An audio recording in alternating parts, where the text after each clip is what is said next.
Faites jamais confiance à la justice de votre coup de tonnerre dans la magistrature. C'est un livre qui paraît aux éditions Les Trois Colonnes.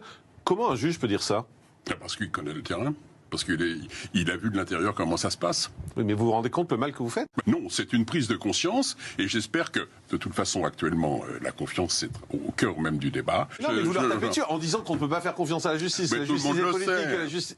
Puisqu'il y a eu, un sondage qui vient de sortir. Non, mais je veux bien, les Français le croient, mais le rôle des juges, c'est de leur dire oui, vous pouvez faire confiance en nous. Moi, vous dites le contraire. Moi, je dis le contraire parce que c'est la vérité et je le démontre.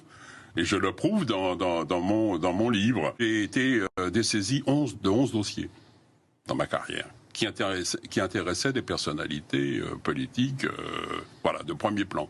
Puisque vous oubliez que...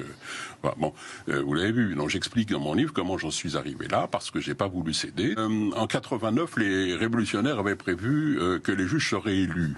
Les juges rendent la justice au nom du peuple français. Comme aux États-Unis, par exemple. Oui, mais ça n'a pas tout réglé aux États-Unis. Ils sont élus, mais ça ils sont élus, c'est ce que je voulais dire. Et c'est Napoléon qui s'est arrogé le droit de désigner les juges. Et depuis, c'est le président de la République qui désigne les juges. Bon, président qui est garant de l'institution judiciaire et qui est aussi le président du Conseil supérieur de la magistrature. Alors, la pression sur les juges, elle est patente, elle existe. Des pressions politiques. Des pressions, oui, il y a des pressions politiques et des pressions hiérarchiques. La hiérarchie est omniprésente. Vous comprenez quand même que quand on lit votre livre, on n'a surtout pas envie d'être confronté à la justice. On se dit, si on va se retrouver face à la justice, ça se passera mal de toute façon. Intérieur, il faut voir comment la pression s'exerce.